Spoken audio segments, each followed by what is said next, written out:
Welcome back. We're here talking with Alan Gottlieb of the Second Amendment Foundation.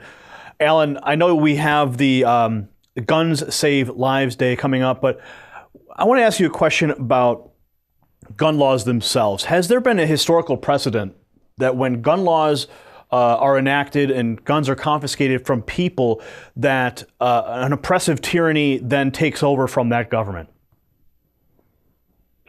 Well, one just has to look at, the history of the world. I mean, from, Adolf Hitler registering and then confiscating guns and then imposing his will and stamp against the people, and trying to expand it worldwide. You've got, all kinds of countries in Africa where genocide goes on, where guns are banned. Obviously, dictators and despots and people who want to stay in power and not be in democratic societies love banning guns. I mean, try to own a gun in Cuba, or for that matter now in Venezuela, where they're taking guns away from people.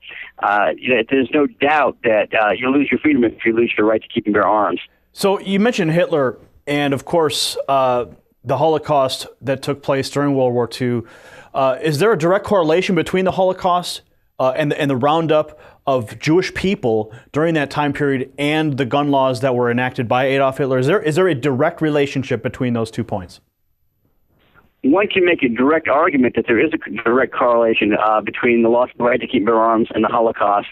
There's a number of books out on that fact that go through a lot of the history with it and show that in fact is the case.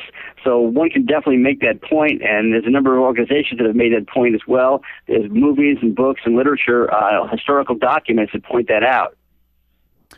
Are you familiar with the Jews for the Preservation of Firearm Ownership? That's one of the organizations that have put out a few movies on it, and there's a new book out as well by Stephen Halbrook, a noted historical scholar, called Gun Control and the Third Reich. It's just out, and that book is a very interesting read because it goes through disarming the Jews and the enemies of the state. It goes through the history of Adolf Hitler's rise to power, registration of firearms, banning guns, and the Holocaust. Now let's go back to present day. What is the goal of the Gun Save Live Day that's coming up? Give us a little snapshot about what's going to happen that day. Gun Save Lives Day is this coming Sunday, December 15th, which happens to be Bill of Rights Day, by the way. And the reason why we set up Gun Save Lives Day was because the White House under Barack Obama has been meeting for a number of weeks with gun control activists and gun ban people in organizations to try and push their legislative agenda for next week using the massive anniversary of the massacre in Sandy Hook in Newtown, Connecticut, as their rallying point. And so we set this up, and people can find out about it at gunsavelivesday.com. There's a petition to sign against more infringements on your right to keep and bear arms, as well as a listing of gun shows around the country.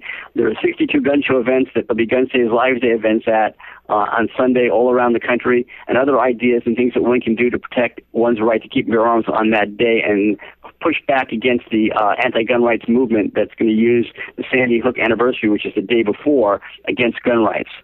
Shifting gears to 3D printers, we've now seen a plastic gun successfully printed by a 3D printer and fired multiple times. We've also seen now a 3D printer that printed a metal gun completely, except for some of the off-the-shelf parts that were included. Do you think that 3D printers are going to affect gun ownership and gun laws in this country? Well, the advent of the 3D printers basically is a word that people can make their own firearms now. But, I like to talk about improvements in technology don't limit the Bill of Rights. If it did, you wouldn't have satellite television. You wouldn't be able to have freedom of press on the Internet. And so just because you have a new technology, a new way of making firearms, shouldn't mean those firearms can't be in existence if you don't have the right to use that technology. So I think, quite frankly, the government might be okay in regulating to the point that you have to have a part in it to make the gun detectable, so it can't be an undetectable firearm under current law. But as far as going to try to ban the manufacture of firearms using 3D printers, I would obviously have to oppose that. Again, the Bill of Rights is not limited by new technology.